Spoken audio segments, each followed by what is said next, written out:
AIDENE 11 11 मीन्स 11 सर 11 में एल नहीं तो 11 कैसे हो जाएगा? AIDENE 11 मीन्स 11 सर 11 में एल नहीं तो 11 कैसे हो जाएगा? Sansnem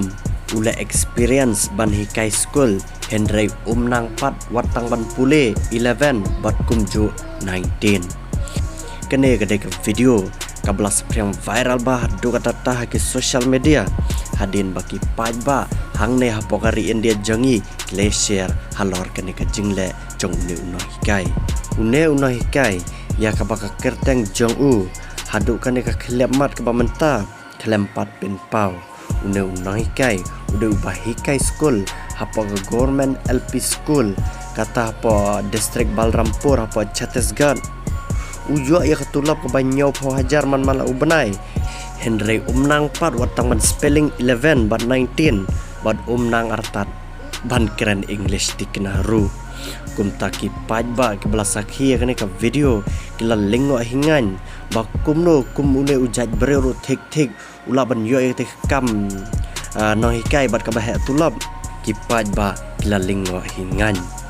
hynrei haba phai pat che ki jingkren hak bai de baki pajba hi kila ong ba omdei to kene ke school hynrei ngilengit ki school LP school hak keleng setelak caka jelat Chhattisgarh bon ki balong kumne ba bon de ki Nonghikai ki bambiang sudah Dawa mardor ki pajba caka te than Balrampur bade ban weng no sendan ya une Nonghikai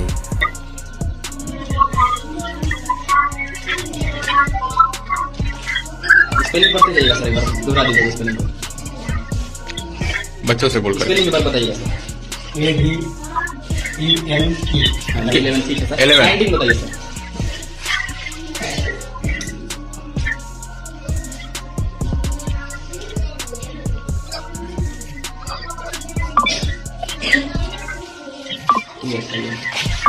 ये 19 है सर एक बार स्पेलिंग बताइएगा sir NINTHIN यहाँ सर 11 जो लिखा है उसको अंक में लिखिएगा अंकों में अंक में सर शब्दों में नहीं अंक में सर बच्चों को पढ़ाइए सर 11 का स्पेलिंग 11 है AIDENE 11 मीन्स 11 सर 11 में एल नहीं तो 11 कैसे हो जाएगा? कहाँ 11 का जो स्पेलिंग लिखा है उसमें एल कहीं नजर नहीं आ रहा।